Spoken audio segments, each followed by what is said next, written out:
What's up guys, it's Natural and welcome back to the last World Cup Mania on the channel for 2018. Yeah, it's quite sad the World Cup now is sort of ended. Yeah, it's quite sad and yeah, quite a message really. It's been a great World Cup, we've seen some cracking goals, some cracking matches, some unpredictability, both sort of teams doing well in this World Cup. Don't forget to subscribe, turn on notification bells to know when more videos come up on the channel, and if you're new here, don't forget to subscribe and don't forget to click on that bell as well.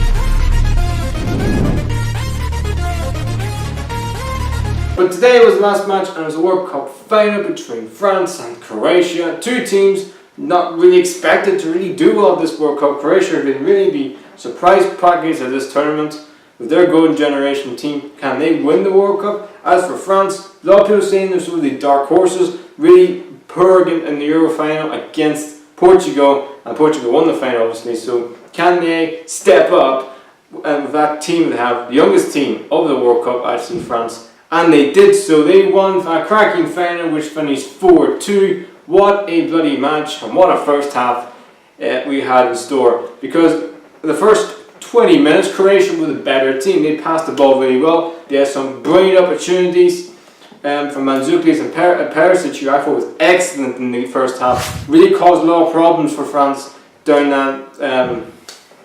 the wing. Mandzukic caused a lot of problems as well. Modric, I think, is the player of the World Cup for me, the best player of this tournament. The balls he was playing, he was dictating play. Rakitic had a very good game as well. France struggled at times. Kante was really struggling. He came off in the second half for Nzonzi. But the first goal came from a set piece, really. It's terrible marking, really, from Croatia. They were so deep in their own, they were pretty much beside the goalkeeper, Subotic. They should have went out more, should have had a higher line. They were so far too deep. Brilliant ball in from Griezmann. And an own goal from Mandzukic. He flipped it into the back of his own net. 1-0. France didn't really deserve it. But Croatia, we've seen so far in this tournament, and in the knockout stage against Denmark, against Russia, and against England, they come back from 1-0 down. They've got that sort of mentality of coming back. And they did in this game. They got an equaliser. A cracking finish from Perisic. A beautiful set piece. Free kick from Modric, floated ball into Vasalko. Vasalko, great header into Vida. Vida, just a little touch into the path of Perisic. Perisic with great first touch, turns it, swings it, bangs it in the bloody net. Great finish. Lloris didn't have a chance in else. They may took a deflection, but he didn't care. 1-1. Then, just at the end of the first half, Croatia had a couple of chances, and then the killer sort of goals, I think, really damped Croatia just before half time. The penalty, but everybody keeps saying, is the penalty, or is it not a penalty? For me, it was. You could say, well, it's really harsh to give him a handball with VAR. It was, because I don't know why Perisic's hand is up that fucking high, and he could have at least put it behind him or something, but he didn't. And he was the guy who got the equaliser, and he went from 0 to 0 in the space of a couple of seconds. Incredible, really. Griezmann stepped up, placed into net 2-1 at half time. The second half, Croatia really started the second half really well. They had a couple of chances, like the likes of Rakitic had a really good opportunity, and Perisic had a good opportunity. Vasalko had a couple of shots outside the box, completely, utterly wasteful, you could say. And then the clinical sort of the third goal for France, phenomenal finish from Paul Pogba, who I thought was man of the match in this game. He was outstanding. In the first half, he may have struggled at times, but in the second half, he got that midfield. He controlled that whole entire game, making challenges, making blocks, putting in he pretty much set up the goal for himself. An unbelievable ball into Kylian Mbappe. You all know Kylian Mbappe's got the pace to go on, and the Croatian defence couldn't deal with Mbappe's pace the whole entire game. Mbappe cuts back, trying to find Griezmann. Griezmann put a nice little touch back to Pogba. Pogba hit the first shot, didn't really hit the defender. Then the second attempt, bang in the net, really good finish. And Paul Pogba, I rate him, I really do. I think he's a really good player. And people say, oh well, he hasn't done it for Manchester United. I keep saying, and I said it all last season, Paul Pogba is a good player. Mourinho doesn't get the best out of his players. You look at the likes of Kevin De Bruyne, you look at the likes of Mohamed Salah, look at many other players that Mourinho single-handedly ruined talent-wise. You couldn't say Alexis Sanchez at Manchester United, Marcus Rashford as well. You need to, if you want to get the best out of your players, you need to improve them and improve them and improve them. He doesn't improve Paul Pogba. Deschamps does, and you can totally see in the final today. He was everywhere. Croatia couldn't deal with Paul Pogba in the midfield, and that's why you've seen like especially Brozovic struggled, and also at times Rakitic struggled in the second half along with Luka Modric to really dictate play because Pogba was really in their faces trying to make some really harsh challenges.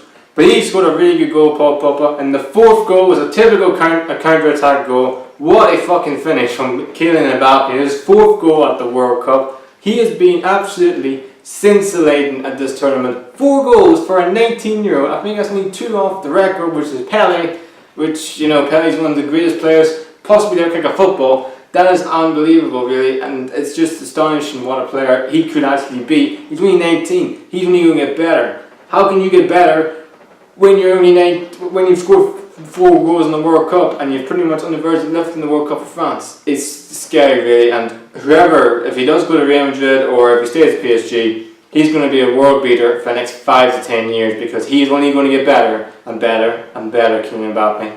And then it was a sort of a nervy moment for France at the end where Lloris somehow did a Karius. I don't know what he's doing. I don't know what he was thinking of. He just had obviously his brain just freeze, or his feet just freeze, or he's sinking in quicksand, because what he did was somehow just turn around and try to pass the ball to Mandzukic, who somehow toe poked it and put it in France's net. And funny, so I don't know what Lloris was thinking of, but anyway. And then a couple of chances at the end for Croatia. They got sort of 10 minutes to go get a fair goal for them. They may have a nervy end to the game for France, but it didn't really happen. France controlled the game after that fumble from Lloris. It finished 4-2. France win their second World Cup, the first time since 1988. Yeah, that's 20 fucking years ago. As for Croatia, you guys have had an excellent tournament. The fact that you even got to a final, I have to tip your hats off. You've been an absolute sensation. I didn't think you guys would get out of the group, because I wasn't really feeling Croatia. Like, you look at when they got into the World Cup, they had to beat Greece in the playoff. Yes, and they thrashed Greece, but not a lot of people were reading this Croatian side. They're sort of, oh well, it's sort of ended the team, ended the career. Some of them players were retired at the end of this tournament. So they've had a great World Cup. The fact they got to a final was the first time in their history. Luka Modric was voted player of the tournament. Possibly, yes, I would possibly agree with that, because I think he's been the best. I think he's the best midfield player in world football. If people don't fucking agree with me, then tell me who's a better midfield player in the world today. Then I possibly will disagree on that. But for me, he is the best midfield player in world football. Kylian Mbappe was a young player of the tournament. I was always going to happen. And Courtois was one of the best goalkeeper of the tournament. And don't forget, England, you also win something. Harry Kane, top goal scorer of the tournament. I think it's the first time since Gary Lineker, an England player, has won top goal scorer of the World Cup. So hey, you won something anyway. But France won the World Cup. They thoroughly deserve. You could say over the whole tournament, they deserve it. Possibly in terms of talent-wise, yes. In terms of like maybe don't play the most flamboyant football, even though they scored 4 goals against Argentina, 4 goals in the final. You know, what more could you want to ask for? So they've beaten every single obstacle that's been in front of them. They've beaten a good Belgian team. They've beaten a good Croatian team in the final. They've beaten Argentina. They've beaten all the teams that's in front of their team pretty good. And people don't say Argentina not been good. People say Belgium at times, but France have beaten some big nations to get into this final. And Croatia, maybe not, possibly apart from England, maybe the only one that's sort of not really big nation, but in terms of football wise. But I think France overall deserve to win the World Cup. I think they have the best player in terms of a real star in their hands in Kylian Mbappe. Griezmann, as much as he didn't have a great tournament, but at times he contributed to well. Paul Pogba, however, has been the best midfield, one of the possibly top 3 midfield players in this World Cup, behind likes of Luka Modric and maybe N'Golo Kante. But I think it's been a great World Cup. I think we've seen some cracking goals, some cracking games. But Croatia, you guys had a great World Cup. France, winners for the second time. So guys, they have the World Cup Mania, the last World Cup Mania in 2018. I don't know if I make another World Cup Mania in the next 4 years' time. Maybe, maybe not. You see. But I got the transfers decided coming back in a week's time. I've also got the football impact for next season, club football coming, I think it's a month from now. So I got that coming, so be on the watch out for those. I'll be making really. I've also got a couple more things come up to the channel as well, so be on the watch out for those. It's going to be intriguing. I'm going to be enjoying it. I'm really going to smash out some really good videos for you guys for the next season because I've got so many good videos coming up on the channel. Anyway, please like, subscribe, the natural. We'll see you later.